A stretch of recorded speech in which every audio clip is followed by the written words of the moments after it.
सांगली जिल्ह्याचं लक्ष लागून राहिलेल्या आष्टा नगर परिषद निवडणुकीत मोठा राजकीय संदेश देणारा निकाल समोर आलाय। आमदार जयंत पाटील आणि दिवंगत आमदार विलासराव शिंदे यांच्या नेतृत्वाखालील आष्टा शहर विकास आघाडीनं आपली सत्ता अबाधित ठेवत जबरदस्त विजय मिळवलाय। नगराध्यक्ष पदासह एकूण 24 पैकी 23 जागांवर या आघाडीने एकतर्फी बाजी मारली आहे। नगराध्यक्ष पदाच्या लढतीत दिवंगत विलासराव शिंदे यांचे चिरंजीव विशाल शिंदे यांनी अजित पवार गटाच्या राष्ट्रवादी काँग्रेसचे जिल्हाध्यक्ष निशिकांत पाटील यांचे निकटवर्ती असणाऱ्या प्रवीण मानेंचा पराभव केलाय। त्यामुळे आष्ट्यातील सत्ता संघर्षात शिंदे पाटील नेतृत्वावर जनतेने पुन्हा एकदा विश्वास दाखवल्याचं स्पष्ट झालंय। या निवडणुकीत विरोधी अजित पवार गटाच्या राष्ट्रवादीला मोठा धक्का बसलाय। त्यांच्या गटातून फक्त संजय सावंत हे एकमेव उमेदवार विजयी झालेत।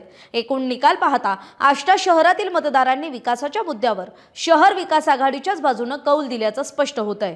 आपल्याला याविषयी काय वाटतंय? आपली मतं कमेंट करून जरूर कळवा। सांगली जिल्ह्याचं लक्ष लागून राहिलेल्या आष्टा नगर परिषद निवडणुकीत मोठा राजकीय संदेश देणारा निकाल समोर आलाय। आमदार जयंत पाटील आणि दिवंगत आमदार विलासराव शिंदे यांच्या नेतृत्वाखालील आष्टा शहर विकास आघाडीनं आपली सत्ता अबाधित ठेवत जबरदस्त विजय मिळवलाय। नगराध्यक्ष पदासह एकूण 24 पैकी 23 जागांवर या आघाडीने एकतर्फी बाजी मारली आहे। नगराध्यक्ष पदाच्या लढतीत दिवंगत विलासराव शिंदे यांचे चिरंजीव विशाल शिंदे यांनी अजित पवार गटाच्या राष्ट्रवादी काँग्रेसचे जिल्हाध्यक्ष निशिकांत पाटील यांचे निकटवर्ती असणाऱ्या प्रवीण मानेंचा पराभव केलाय। त्यामुळे आष्ट्यातील सत्ता संघर्षात शिंदे पाटील नेतृत्वावर जनतेने पुन्हा एकदा विश्वास दाखवल्याचं स्पष्ट झालंय। या निवडणुकीत विरोधी अजित पवार गटाच्या राष्ट्रवादीला मोठा धक्का बसलाय। त्यांच्या गटातून फक्त संजय सावंत हे एकमेव उमेदवार विजयी झालेत।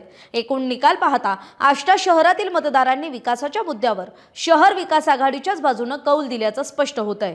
आपल्याला याविषयी काय वाटतंय? आपली मतं कमेंट करून जरूर कळवा।